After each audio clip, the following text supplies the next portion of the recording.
साहिब बंदगी सतनाम। तो आज कुछ शंकाओं के समाधान करेंगे। बहुत दिनों से कुछ मैसेज आ रहे थे, कुछ सवाल पूछ रहे थे लोग, तो आज उन सवालों के जवाब भरपूर दिए जाएंगे। और अगर कोई ऑनलाइन सवाल पूछना चाहता है तो वो भी मैसेज कर सकता है सभ्यता के साथ। सतनाम सतनाम। जय बंदी छोड़ की। कमलजीत कौर साहिब बंदगी, मनोज कुमार साहिब बंदगी, भागीरथ जी, योगेश, राजकुमार जी, मोहित जी, सतनाम साहिब बंदगी। साहिब बंदगी राजीव, विक्रम, सतनाम सतनाम सतनाम। जय सतनाम। जयवती, सतनाम साहिब बंदगी। अशोक जी साहिब बंदगी सतनाम। लालचंद जी सतनाम साहिब बंदगी। राजकुमार झा, योगेश, सतनाम सतनाम सतनाम सतनाम। सुशीला, सतनाम साहिब बंदगी।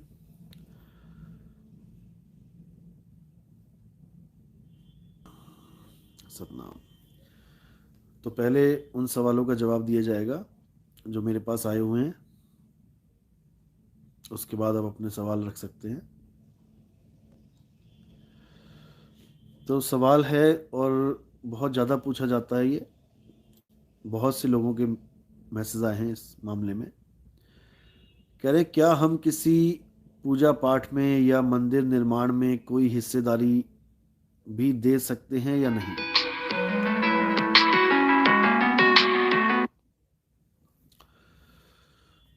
तो बताना चाहूंगा मैं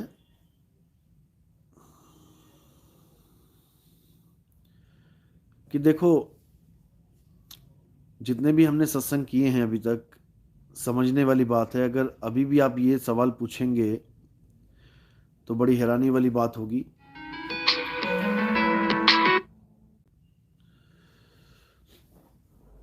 क्योंकि मैंने कभी इन चीज़ों में मैंने किसी को मना किया ही नहीं है। आप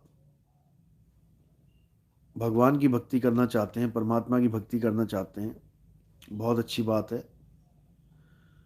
क्योंकि परमात्मा की भक्ति के लिए ही ये जन्म मिला है। और जितने भी काम आप कर रहे हो भक्ति के अलावा, वो सब आपकी दिनचर्या, आपका जीवन व्यतीत करने के लिए है। जो असली मकसद है वो केवल और केवल मुक्ति को प्राप्त करना। इस इंसान चोले का एक ही मकसद है, मुक्ति को प्राप्त करना। उसके बाद जो कुछ भी है वो मकसद बना दिए हैं, आप लोग बना बैठे हो कि मेरा मकसद है जीवन का डॉक्टर बनना, मेरा मकसद है जीवन का इंजीनियर बनना, मेरा मकसद है कोई मिनिस्टर बन जाना, सबसे बड़ा मिनिस्टर बन जाना। ये तुम्हारे जीवन के जो मकसद हैं, ये तुम्हारे मन ने थोप दिए तुम्हारे ऊपर, और तुम इस मन की शातिर चाल को समझ भी ना पाए। तुम्हें इस मन ने उलझा दिया, किसी को डॉक्टर बनने में उलझा दिया, किसी को इंजीनियर बनने में उलझा दिया, किसी को कुछ बनने में उलझा दिया। मैं ये नहीं कह रहा कि नहीं बनना है, बिल्कुल बनो, और अच्छे से अच्छा डॉक्टर बनो, अच्छे से अच्छा इंजीनियर बनो, अच्छे से अच्छा नेता बनो, मनाही नहीं है। लेकिन अगर अपने मूल, जो तुम्हारा मूल उद्देश्य है, उसको भूलकर तुम एक डॉक्टर बनते हो, उसको भूलकर तुम एक अच्छे इंजीनियर बन जाते हो, उसको भूलकर तुम एक नेता बन जाते हो, तो मेरी नज़र में तो वो कोई बुद्धिमत्ता का कार्य है नहीं। जो काम तुम करने के लिए आए थे, मनुष्य चोला तुम्हें जिस काम के लिए मिला था, तुमने वही पूरा नहीं किया। उसके अलावा तुम कुछ भी करते जाओ, कोई फायदा नहीं उसका।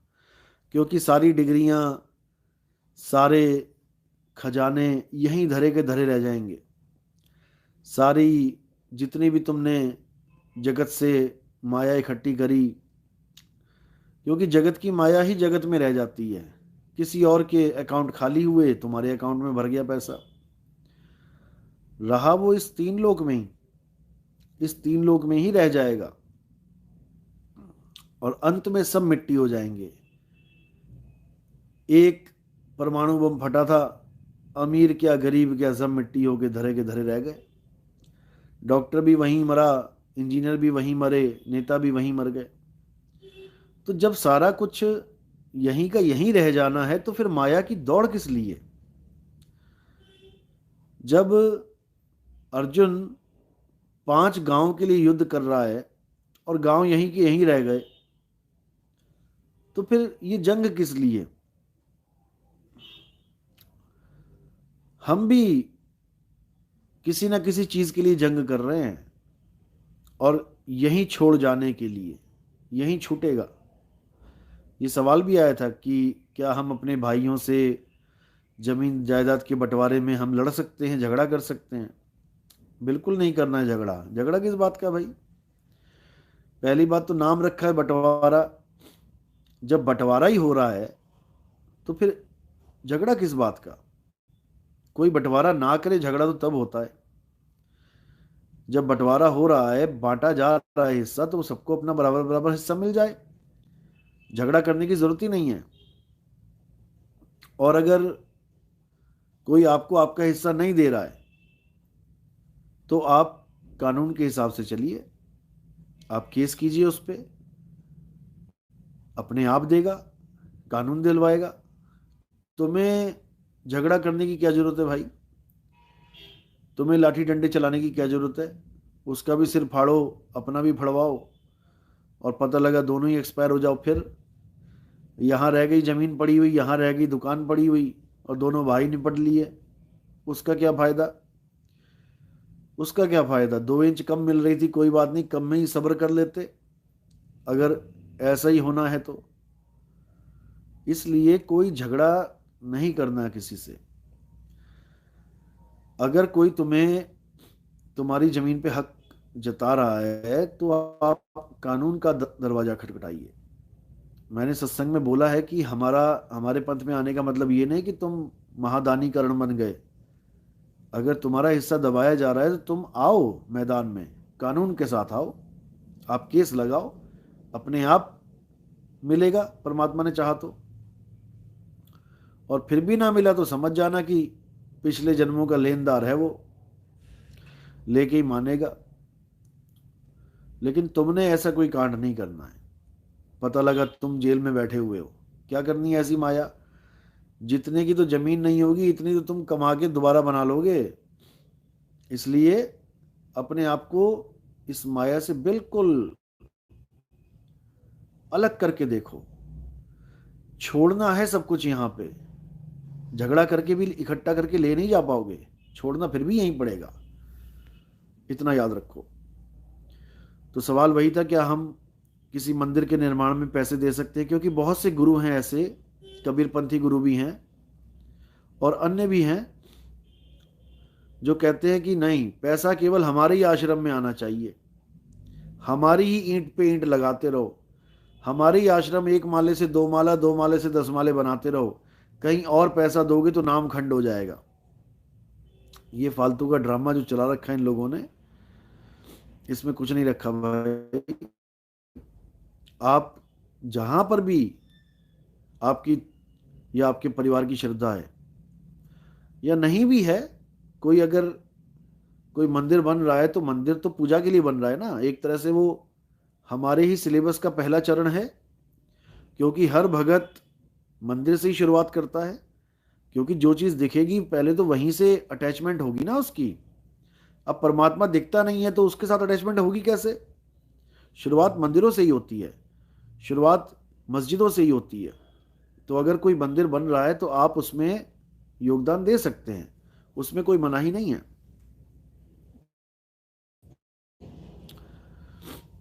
और कोई धार्मिक ग्रंथ छप रहा है, वहां पर भी आप योगदान दे सकते हैं, उसमें भी कोई मनाही नहीं है, क्योंकि वो एक तरह का समाज का भले का कार्य है। कोई 4 किताबें छपेंगी, गीता छपेगी, कोई पढ़ेगा समझेगा। कई लोग गीता की खिलाफत करते हैं कि गीता जैसा कोई ग्रंथ नहीं है। तो देखो, गीता मनगढ़ंत ग्रंथ है ऐसे भी बोल देते हैं कई लोग, उनकी सोच उनके साथ है भाई। वो किस ग्रंथ को फॉलो कर रहे हैं, वो उसके हिसाब से सोच रहे हैं, और जो गीता वाले हैं वो गीता के हिसाब से सोच रहे हैं। सच तो एक है, सच तो दो हो नहीं सकते। तो कोई भी ग्रंथ छपता है, आप उसमें योगदान दे सकते हैं। कोई मंदिर बनता है, कोई मस्जिद बनती है, गुरुद्वारा बनता है, आप उसमें योगदान दे सकते हैं, क्योंकि वो एक तरह से समाज में भक्ति को मेंटेन रखता है, मंदिर मेंटेन रखता है। वो बात अलग है कि मंदिर में पूजा करने का फल अलग है, गुरु धारण करने का फल अलग है। जैसे आप हनुमान चालीसा पढ़ेंगे, मंदिर जाना अलग बात है, हनुमान जी की पूजा करना अलग बात है। लेकिन जब आप सिद्धांत पे आएंगे तो हनुमान चालीसा में देखो क्या लिखा है, श्री गुरु चरण सरोज रज, शुरुआत ही यहीं से होती है। मंदिर में जाके आप गुरु धारण नहीं कर सकते, गुरु आपको बाहर ही धारण करना पड़ेगा, मंदिर से बाहर ही मिलेगा आपको कहीं ना कहीं गुरु। और पहली लाइन है, श्री गुरु चरण सरोज रज, निज मन मुकुर सुधार, बरनव रघुवर विमल जसु, जो दायकु फल चार। अगर 4 फल चाहिए आपको तो गुरु की शरण में जाना पड़ेगा। मंदिर के फल अलग हैं, गुरु के पास जाने के फल अलग हैं। ऐसे ही देही गुरु को धारण करने का फल अलग है और विदेही गुरु को धारण करने का फल अलग है। जब देही गुरु मिलता है तो आपको ज्ञान रूपी फल मिलता है, और जब विदेही गुरु मिलता है तो आपको मुक्ति रूपी फल मिलता है। तो मुक्ति रूपी फल देने वाला एक ही है और वो विदेही गुरु है, उसके अलावा और कोई नहीं है। जिसको बोला भी है कि सेवा को दो ही भले, एक संत एक राम, राम है दाता मुक्ति का, संत जपावे नाम। तो राम है दाता मुक्ति का, शब्द गुरु तो मुक्ति का दाता है ही है, लेकिन शब्द गुरु का भेद बताने के लिए आपको देही गुरु के पास जाना ही पड़ता है। लेकिन ऐसे भी चालाक गुरु बैठे हैं जो देही गुरु को ही शब्द गुरु बना देंगे, कहेंगे ये वाली देह मत देखो मेरी, अंदर एक शब्द रूपी देह है, नूरानी देह है, नूरी देह है। ऐसे उलझा लेंगे, मतलब देह से पीछा छुड़ाएंगे नहीं आपका, आपको किसी ना किसी प्रकार से देह में ही उलझा देंगे। तो ऐसे गुरुओं से सावधान भी रहना है। हजारों गुरु हैं, लाखों गुरु हैं, लेकिन लाखों परमात्मा नहीं है। परमात्मा एक है, वो शब्द गुरु ही एक है। उस एक का भेद बताने के लिए लाखों आ गए, लाखों संत महात्मा उस एक की महिमा गाने के लिए आ गए, उसमें कोई दिक्कत नहीं है। लेकिन तुम कहो नहीं, हमारी गद्दी में 10 संत हैं और 10 ही शब्द गुरु हैं, हमारी गद्दी में 20 संत हैं, 20 ही शब्द गुरु हैं, तो ऐसा नहीं है। क्योंकि जहां गिनती आ रही है वहां भेद पड़ रहा है। तो वो एक है जो कभी दो हुआ ही नहीं। एको सिमरो नानका जो जल थल रहा समाए, और वाही को क्यों सिमरिए जो जम्मे ते मर जाए। उस एक को जानना है, वो एक सबका है। किरणें अनेक हैं, सूर्य एक है, सूर्य को समझो। एक सवाल और आया है, क्या हम लॉटरी खरीद सकते हैं सरकारी वाली, या हम मकान बनाने के लिए जो ज़मीन खरीदते हैं उसमें अगर खुदाई में कोई धन निकलता है तो क्या हम उस धन को अपने पास रख सकते हैं और आपको भी उसमें से दान दे सकते हैं? देख भाई, पहली बात तो मैंने मना कर रखा है कि लॉटरी नहीं खेलनी है। लॉटरी का मतलब ही है बिना मेहनत की कमाई, और बिना मेहनत की कमाई आपके पास टिक नहीं पाएगी। बिना मेहनत की कमाई जब आ जाएगी, लाखों करोड़ों रुपए आ जाएंगे, आप संभाल ही नहीं पाओगे उनको। आपको यही नहीं समझ में आएगा कि मैंने कहाँ लगाने हैं कहाँ नहीं। आपको पता ही नहीं लगेगा कि कहाँ पे खर्चा किया जाए। आप उल जलूल खर्चा करने लग जाओगे, फालतू का खर्चा, क्योंकि उस पैसे को खर्चने में आपको दुख नहीं होगा। अगर आपने वो पैसा मेहनत से कमाया है तो आप एक एक पैसे को अच्छी जगह लगाओगे, एक भी गलत काम उस पैसे से नहीं करोगे। लेकिन अगर आपके पास गलत पैसा आ गया है तो वो याद रखना, गलत गलत जगह ही निकल जाएगा। आपको पता भी नहीं लगेगा कि लाखों करोड़ों आए थे और कहाँ चले गए। तो इसलिए लॉटरी तो बिल्कुल मना है। आप कम खा लो, गम खा लो, लेकिन अच्छा खा लो। और जो बात रही धन गढ़ने की, गड़े धन के ऊपर, अगर आपने कहीं जमीन खरीद ली है और उसकी नींवें खोद रहे हो, ठीक है, अच्छी बात है, लेकिन अगर उसमें कोई धन निकलता है, कोई मटका निकल गया, घड़ा निकल गया, या कोई पुरानी अशरफियां निकल आई, क्योंकि इंसान ही है जो ये चीज, ये काम करता है, ये धन कहाँ से आएगा जमीन में? भाई मिट्टी में तो सोने की अशरफियां बनने रही, ये तो बनी बनाई गाड़ी गई है ना, तभी तो तुम्हें मिल रही हैं। ये उन लोगों ने गाड़ी हैं जिन लोगों ने, जैसे पहले बैंक नहीं होते थे तो लोग अपने ही आंगन में धन गाड़ देते थे। अब जिसने गाड़ी है उसको अटैक आ गया, वो बता नहीं पाया किसी घर में, घर वालों को, या कोई कोई हमला वमला हुआ, कोई ऐसा कोई दुर्घटना हुई, तो वो घर बार छोड़ के भाग गए, तो धन वहीं रह गया, मौका नहीं मिला निकालने का। अब उसी जमीन पे आप आ गए। अब जब आप उसको खोद रहे हो, निकाल रहे हो, तो पहली बात तो ये है कि वो आपका है नहीं, आपका नहीं है वो। भले आपकी जमीन है आपकी, लेकिन धन आपका नहीं है। तो पहली बात तो ये है कि वो सरकार का है, क्योंकि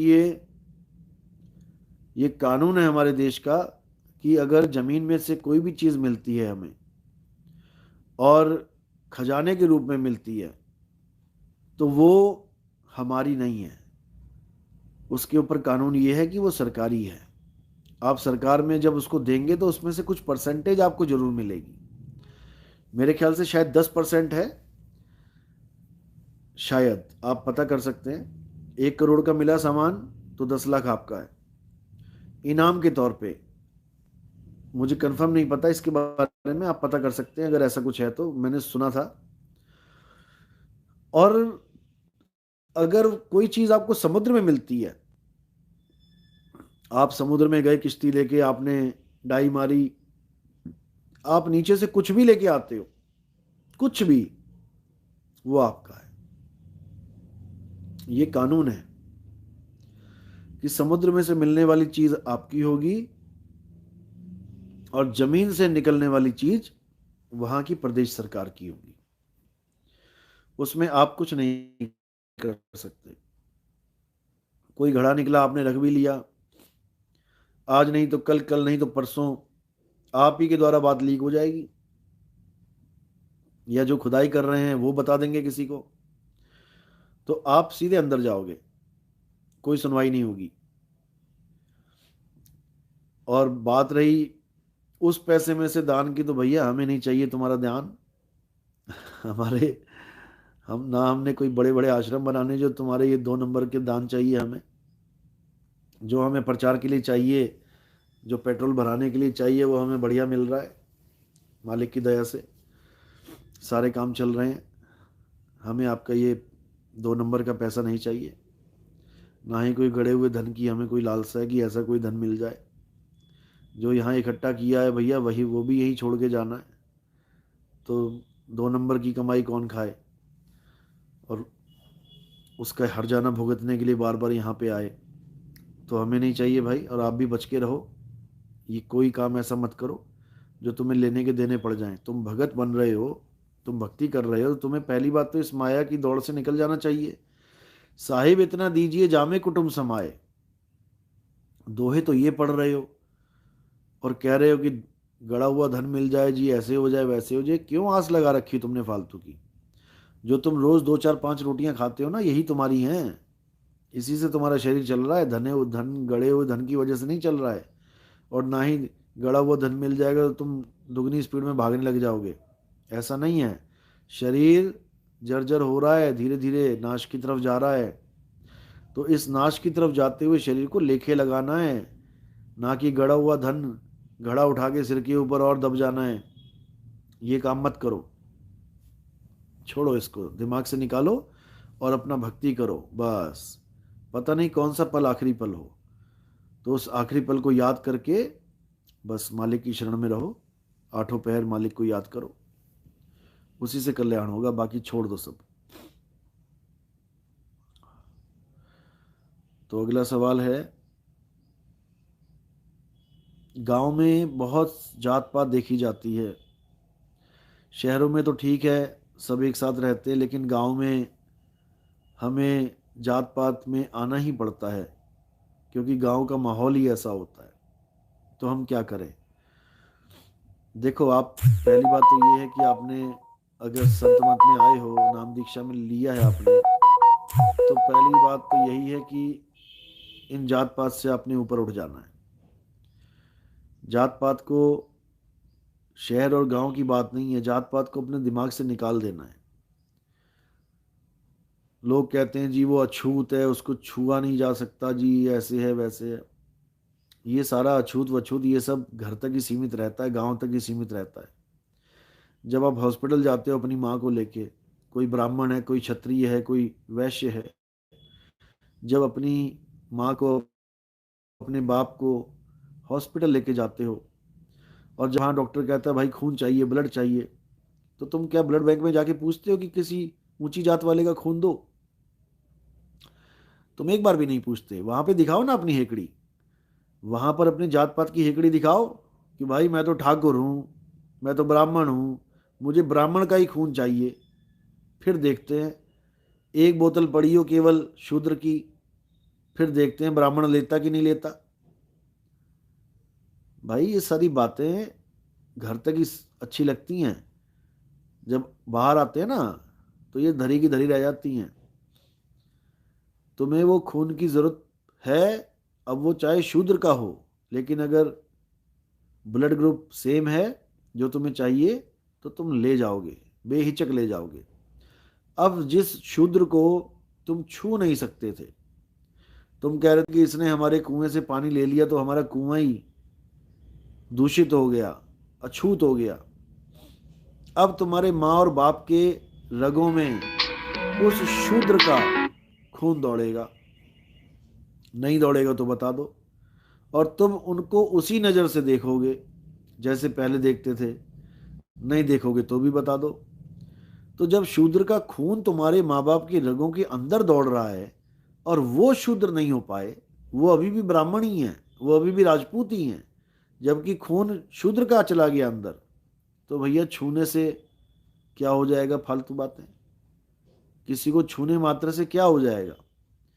तुम जिस बस में सफ़र करते हो, कौन शूद्र वहां बैठ के गया है तुम्हें तो पता भी नहीं, और तुम जाके बैठ जाते हो टिकट लेके लाट साहब बन के, और तुम्हें नहीं पता कि वहाँ कौन हाथ लगा के गया है, कौन खिड़की में हाथ लगा के गया है, कौन वहाँ पे कुर्सी पे हाथ लगा के गया है, तुम उसी के ऊपर हाथ रख लेते हो। वहाँ तो तुम्हारा कुछ भ्रष्ट ना हुआ। तो ये सब फीकी बातें छोड़ दो, इसको निकालो दिमाग से। हाँ, सफाई का ध्यान रखो।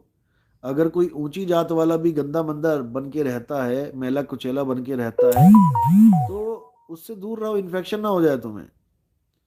और अगर कोई नीच जात वाला भी बढ़िया अच्छे से रहता है, साफ सुथरा, तो उससे दूरी बनाने की जरूरत नहीं है। दिमाग से निकाल दो इन चीजों को। कोई ऊंचा नहीं है, कोई नीचा नहीं है। परमात्मा ने सबको एक सा सांचा दिया है, बस देखने का फर्क है। इन 52 अक्षरों की वजह से हम इन जात पात में उलझे पड़े हैं। 52 अक्षरों के ऊपर मैंने इतने सत्संग कर दिए, इतने सत्संग कर दिए हैं। अभी भी अगर आप 52 अक्षरों को नहीं समझ पाए तो आप कभी भी नहीं समझ पाओगे। ये जात पात, धर्म, देश विदेश, ये सब 52 अक्षरों का खेल है। इन 52 अक्षरों से ऊपर उठ जाओ, आपको सब एक ही दिखने लग जाएंगे। तो बात इतनी सी है। इसलिए जात पात केवल शहरों में ही नहीं, गांव में भी नहीं माननी है। और जो लोग जात पात को मानते हैं उनको मानने दो, तुम्हें क्या कह रहा है कोई? हाँ, तुम समझा सकते हो तो उनको समझा दो, नहीं समझते तो वो जाने, उनका काम जाने। तुम्हें इन्वॉल्व होने की क्या जरूरत है? इसलिए कोई हमारा भगत है तो जात पात में नहीं उलझना है, बिल्कुल भी नहीं उलझना है। देखो, मैं फिर से बता रहा हूँ, हमारा भगत का मतलब ये होता है कि जो आगे का ज्ञान प्राप्त करना चाहता है। अगर तुम मूर्ति पूजा करते हो और तुम मूर्ति पूजा में संतुष्ट हो, तो भाई तुम मूर्ति पूजा ही करो, क्योंकि तुम्हें आगे ज्ञान समझ में ही नहीं आएगा। अगर तुम देवी देवताओं को पूजना चाहते हो, तुम देवी देवताओं को पूजते रहो, क्योंकि तुम आगे बढ़ ही नहीं पाओगे।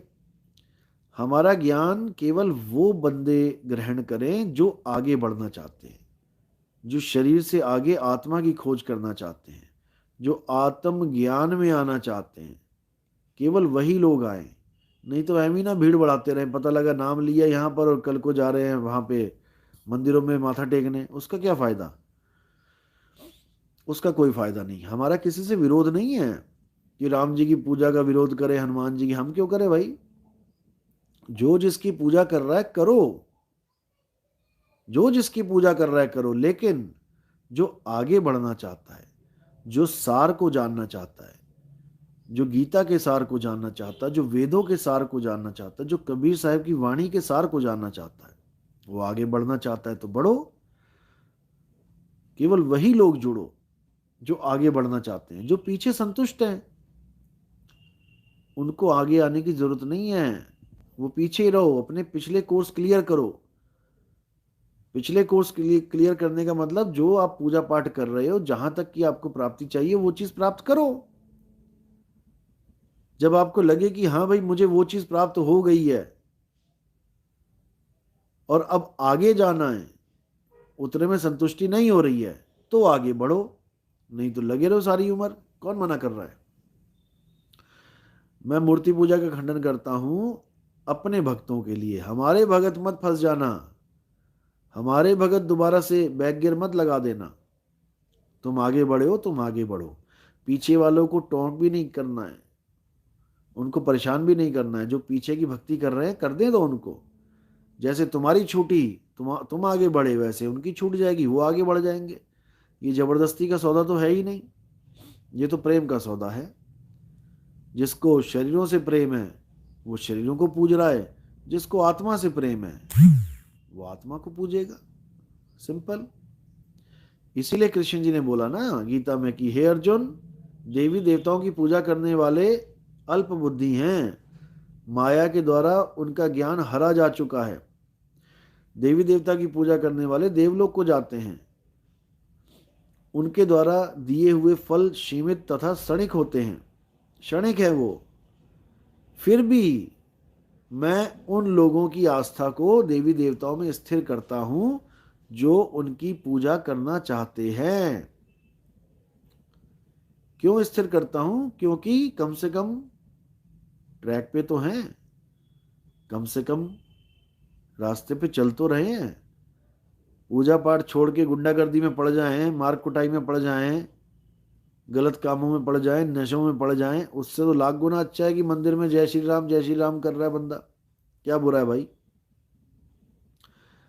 मस्जिद में जाके अल्लाह की इबादत कर रहा है, लाख गुना अच्छा है कि कोई चोर चक्का बन जाए, नशेड़ी बन जाए, लाख गुना अच्छा है उससे तो।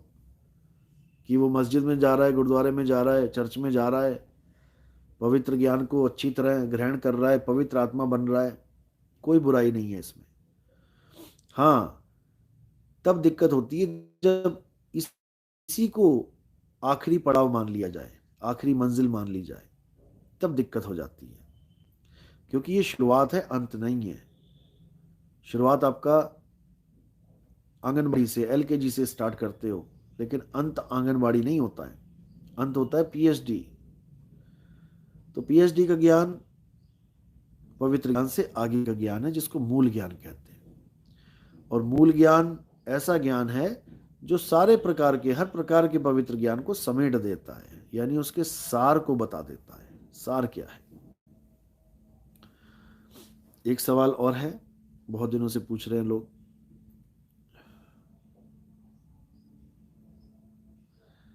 बहुत से YouTube चैनल्स में आपके लिए बहुत भला बुरा बोला जाता है, हमें बिल्कुल अच्छा नहीं लगता, तो क्या हम उन लोगों को पलट के जवाब दे सकते हैं बुरा भला बोल के, ताकि वो चुप हो सके? देखो, पहली बात तो ये समझ लो कि जो मेरे बारे में कुछ भी बोल रहा है वो मेरा हितैषी ही है। मेरे बारे में कोई भी, चाहे वो गालियां ही क्यों ना दे रहा है, तब भी वो मेरा भला ही कर रहा है, मेरा फायदा ही कर रहा है, मेरे नाम को बार बार उजागर कर रहा है। मेरा नाम उजागर होगा तभी तो लोग जानेंगे कि कौन गालियां खा रहा है, किसको गालियां पड़ रही हैं। उसके बाद हमारा सत्संग ढूंढेंगे, हमारा चैनल ढूंढेंगे और हमारे चैनल को सुनना शुरू करेंगे। आप यकीन नहीं करेंगे, हजारों हजार ऐसे भगत हैं जो मुझे बताते हैं कि भाई हम तो आपको जानते ही नहीं थे, हमें तो पता भी नहीं था कि ये मूल ज्ञान और पवित्र ज्ञान का चक्कर क्या चल रहा है। लेकिन जब आपको कई लोगों के द्वारा हमने यूट्यूब पे गालियां पढ़ते देखी, जो बहुत अपशब्द भी बोल रहे थे आपके लिए, तब हमारे दिमाग में खलबली मची कि ऐसा क्या कर दिया है नितिन दास ने जो उसको इतनी गालियां पड़ रही हैं। और जब वो हमारे सत्संग सुनना शुरू किए तो यकीन जानिए आप लोग, वो इतना खुश हुए, इतना खुश हुए कि वो उन लोगों का तहे दिल से शुक्रिया करने लगे, तहे दिल से शुक्रिया करने लगे कि शुक्र है कि तुम लोगों ने नितिन दास को तरह तरह की गालियां दी, क्योंकि तुम्हारी गालियां तो उसको लगी नहीं लेकिन तुम्हारी गालियों की वजह से हमें सच्चा रास्ता मिल गया। जिस रास्ते को हम 40-40, 50-50 साल से ढूंढ रहे थे, गुरुओं के पास धक्के खा रहे थे, परमात्मा के नाम पे धक्के खा रहे थे, पुलिस वालों का लाठियों का सामना कर रहे थे, पैसों की बर्बादी कर रहे थे, पाठ के नाम पे 20-20, 25-25 हजार, 5-5 लाख रुपया तक ठगा जा रहा था हवन यज्ञ के नाम पे, वो सारा छूट गया। हमें इतना फायदा हुआ, इतना फायदा हुआ कि हम बता नहीं सकते। इसीलिए साहिब ने बोला है, निंदक नेड़े राखिए आंगन कुटी छवाए, और बिन साबुन पानी बिना निर्मल करे सुहाए। तो भाई आप लोग ऐसा मत करो कि आप उनको गालियां देना शुरू कर दो और वो शांत हो जाए। आप आनंद में रहो, आप मजे में रहो। कोई आपको कुछ बोल रहा है, कोई मुझे कुछ बोल रहा है, किसी के नहीं लगने वाली, किसी के कुछ नहीं होने वाला। क्योंकि जो अक्षरों की चोट भी ना सह पाए वो आत्मज्ञानी तो नहीं हो सकता। पहली बात समझ लो कि आत्मा अजन्मा है, नित्य है, शाश्वत है। आत्मा को कोई शस्त्र काट नहीं सकता, आत्मा को अग्नि जला नहीं सकती, आत्मा को वायु सुखा नहीं सकती, आत्मा को जल भिगो नहीं सकता, तो आत्मा को एक गाली कैसे लग सकती है? यही समझ लो, आत्मा को कोई गाली नहीं लग सकती। गाली किसको लगती है? मन को लगती है। जैसे अर्जुन कहता है कृष्ण जी को कि जी मुझे एक बात बताओ, आप कह रहे हो जी आत्मा आत्मा आत्मा, ये बताओ कि आत्मा को कुछ नहीं होता तो ये मान अपमान, सम्मान, सम्मान में खुशी और अपमान में आत्मा दुखी क्यों होती है? कितना क्लियर सवाल पूछा। तब कृष्ण जी ने भी यही बोला कि बेटा, हे पार्थ, आत्मा को कभी कोई अपमान सम्मान का अनुभव होता ही नहीं है। किसी भी प्रकार के शब्द आत्मा को दुखी कर ही नहीं सकते, उसके बस की बात ही नहीं है। ये दुखी और सुखी मन होता है। अगर कोई महात्मा कहे अरे उसने मुझे ऐसा बोल दिया, मुझे बहुत दुख हुआ, बहुत दुख हुआ, तो इसका मतलब वो महात्मा अभी मन से ऊपर उठ ही नहीं पाया। अगर वो मन से ऊपर उठ जाता और आत्मा ही हो जाता तो उसे उन शब्दों का पता भी ना लगता कि किसने बोले और कहाँ गए वो शब्द। जैसे आत्मा को कोई तीर मारे तो क्या मारेगा तीर, तीर को पता ही लगेगा मैं कहाँ से आया कहाँ चला गया। आत्मा अछेद है, उसको कोई छेद नहीं सकता। इसी प्रकार जो मन है, जब तक ये मन नहीं मरा किसी का, यही पहचान है मन की, यही पहचान है संत की। जिसका मन मर गया, बातें तो बड़ी बड़ी कर लेते हैं, भक्ति करो भक्ति करो परमात्मा की प्राप्ति। अभी किसी के बारे में एक हल्की सी गाली दे के देखो, अभी कपड़ों से बाहर हो जाएगा, सारा परमात्मा परमात्मा भूल जाएगा। क्यों? क्योंकि उसका मन संत बना बैठा है, आत्मा अभी संत नहीं हुई, वो मन के लगे लगा हुआ है। मन ने कपड़े पहन रखे हैं, संत बना बैठा है ये मन, मन ही निरंजन है। यही अहंकार में डूबा रहता है, मुझे ऐसे कैसे कह दिया, मुझे वैसे कैसे कह दिया। जिस दिन आत्मा ने कपड़े पहन लिए, आत्मा ने चोला धारण कर लिया, फिर तो बात अलग ही हो जाती है। उसको कोई कुछ नहीं कर सकता, आत्मा को कुछ कुछ हो ही नहीं सकता, कोई कर ही नहीं सकता। तो इसलिए भाई आप बिल्कुल भी फिक्र ना करें। आप देखो, हमारे पास आप ज्ञान लेने आए हैं, ज्ञान समझने आए हैं। आप केवल ज्ञान समझें, आपका मुद्दा यहां तक ही है। गुरु के पास जाते हैं ज्ञान लेने, बस दैट्स ऑल। अब उस गुरु का क्या किसी के साथ चक्कर है, क्या लफड़ा है, क्या झगड़ा है, उससे आपको कोई मैटर ही नहीं है। कौन गुरु को गालियां दे रहा है, क्यों दे रहा है, आपका मतलब ही नहीं है। क्योंकि आप उसमें घुसोगे तो फिर आप जजमेंट पे आ जाओगे, ऐसा होना चाहिए वैसा। अरे भाई, आपका काम है ज्ञान लेना। आप ज्ञान समझो और अपनी मुक्ति करवाओ। क्या माहौल है, कैसा है आश्रम में, क्या क्या बवाल होते हैं, क्या झगड़े हैं आश्रम के, इससे हमें किसी को कोई लेना देना ही नहीं है। आश्रम के झगड़ों को आश्रम तक ही रहने दो, जाने दो उसको। ये हमारे मतलब की चीज नहीं है। हमारे मतलब की चीज है कि हमारी एक एक सांस कम हो रही है, एक एक सांस कम हो रही है। उसका हमें चिंतन करना है कि हम कहाँ लगाएं इसको, लेखे कैसे लगाएं। उसने ऐसा कर दिया, उसने वैसा कर दिया, उसने ऐसा क्यों किया, ये क्यों किया, वो क्यों किया, इससे हमें कोई मतलब नहीं होना चाहिए। कबीर साहब ने जब परीक्षा ली अपने भक्तों की, 64 लाख में से 2 पास हुए केवल, बाकी सब फेल हो गए। और आपको पता भी है कि कैसे परीक्षा ली गई थी। वैश्य के गले में हाथ डाल के, गंगा जल की बोतल को दारू की बोतल बना के गलियों में घूमे, बस यही चेक करने के लिए कि देखे तो सही यहाँ लोग मुक्ति के लिए आए हैं कि दोष निकालने के लिए आए हैं या बढ़ाई करने के लिए आए हैं। इसमें नहीं उलझना है। आश्रमों के 3600 चक्कर होते हैं, और हम तो रह के आए हैं 10-10 साल, 13-13 साल हो चुके हैं आश्रमों में। हमें पता है कि कहाँ कौन सा क्या कर रहा है, कैसी राजनीतियां चल रही हैं, आश्रम में क्या बवाल हो रहे हैं, सबका पता है। इसीलिए आश्रमों से दूर हुए हैं। तो इन चक्करों में नहीं पड़ना है। अपनी भक्ति, अपने परमात्मा को कैसे पाया जाए, अपने स्वरूप को कैसे पाया जाए, उस नित्य स्वरूप को कैसे ध्याया जाए, इसका चिंतन करना चाहिए। बाकी छोड़ दो, किसने क्या किया उसका फल मिलेगा। परमात्मा बैठा है ऊपर, वो सब कुछ देख रहा है। वो सबकी चालाकियां भी देख रहा है, वो सबकी राजनीतियां भी देख रहा है, वो सब कुछ देख रहा है। कौन, किसने आश्रमों को गांजे का अड्डा बना दिया, किसने आश्रम को राजनीति का अड्डा बना दिया, वो सब देख रहा है। उसमें कोई कोई कसर नहीं छोड़ी जाएगी। इसलिए जो कोई करता है उसको करने दीजिए, और आप अपना भक्ति कीजिए, आनंद में रहिए। जब हमें कोई दिक्कत नहीं है उन लोगों से कि क्या मैं नहीं कर सकता कुछ, क्या कोई मेरे खिलाफ कुछ यूट्यूब में डाले तो मैं बहुत कुछ कर सकता हूँ भाई, 2 मिनट में ठीक कर दूं।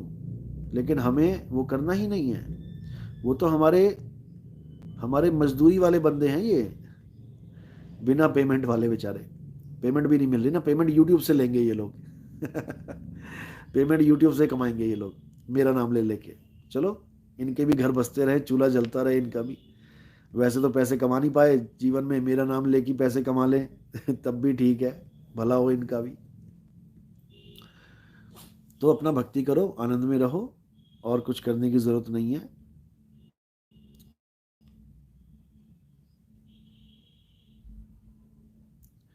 और कोई सवाल है आपका, पूछ सकते हैं। सतनाम।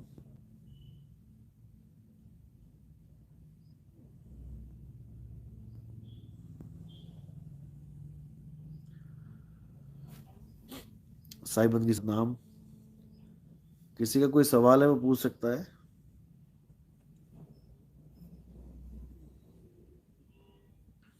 और अभी सत्संग जो है धुंध की वजह से, क्योंकि बहुत धुंध पड़ रही है, 2 महीने डिले किया गया है। जनवरी पूरा और फरवरी पूरा, बीच में एक आधी जगह कहीं गया तो गया, नहीं तो अभी बिल्कुल, अभी रोक रखा है सारा प्रोग्राम। लाइव आते रहेंगे।